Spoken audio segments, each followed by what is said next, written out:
Hi, welcome to James Miller Lifeology, where you will learn to simplify and transform your life. My name is James Miller. I'm a licensed psychotherapist and a composer.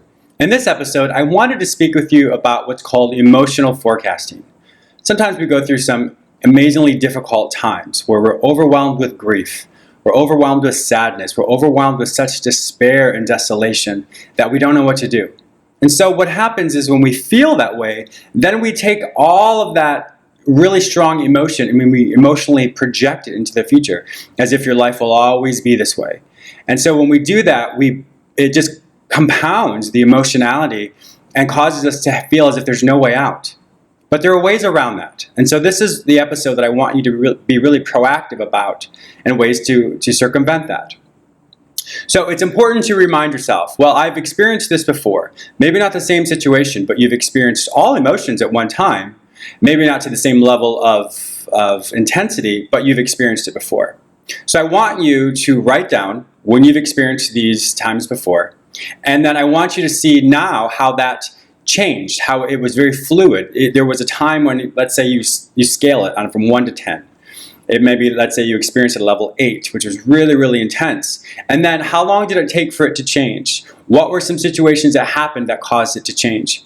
Because when you can create an emotional background of how things changed, then you use that as a foundation for the next step. So when you can remind yourself, well, in the past I experienced this, but I got through it.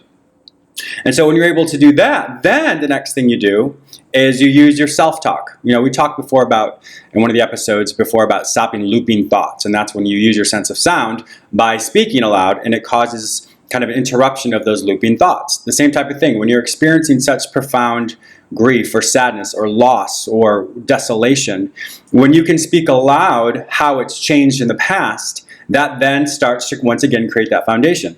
But then you take it to the next step. Then you say, this is how I feel now, but when things change, this is how I hope to feel. Let's say you lost a job and you've been unemployed for a while. This is how I feel now. I feel like my sense of self-worth is low. I'll never get a job again. I'll never be successful. So you find where perhaps how you've experienced that before, you find that foundation, and then you project forward. When I get a new job, when I'm successful here, this is how I'm going to feel. This is what I'm going to do. So you project into the future how your future is going to be, not from your current emotions, but from your future emotions of when you are successful. Let's say you've experienced a really bad breakup, and you feel as if you're never going to love again, you're never going to experience happiness again, you're never experience joy again. Well, you've experienced this before. We've all had breakups at different levels, of course. And so then you take that foundation of how you've gotten through it before, and then you project it into the future. When I meet someone again, when I love someone again, when I have a family again. And so when you move forward, it creates a change in your current emotions, and it starts to pull away and go towards the opposite side of the spectrum of the different type of emotions. You've experienced a loss, maybe a loved one you've lost. That one obviously is going to be harder because you're not looking to replace that loved one. But what you can do is then say, this is how I've experienced this, but I'm going to take the memories of all the hopes and dreams that we wanted to do together, and I'm going to try and actualize them. Let's say you and your spouse wanted to go on a world cruise. Perhaps that's something you can do in memory of them. Perhaps you wanted to buy a house, or you wanted to take a trip, or you wanted to lose weight. Whatever those things may have been when you lost that loved one, you want to project that into the future and say, this is what I plan to do. This is how I'm going to memorialize the dreams we had as a couple.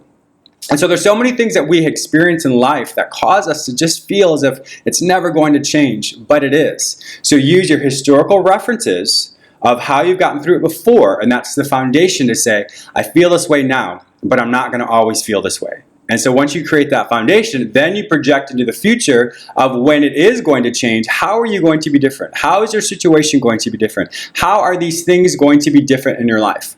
And the more you do that, the stronger the pull will be to move towards the opposite direction. And then you won't experience the heartache and sadness and loneliness and defeat as long or as strong. So it's a wonderful technique to use. I've used it before, and I continually recommend it to my clients as well. So thank you so much for watching James Miller Lifeology. Please check out my website at jamesmillerlifeology.com. I'll see you tomorrow. Bye-bye.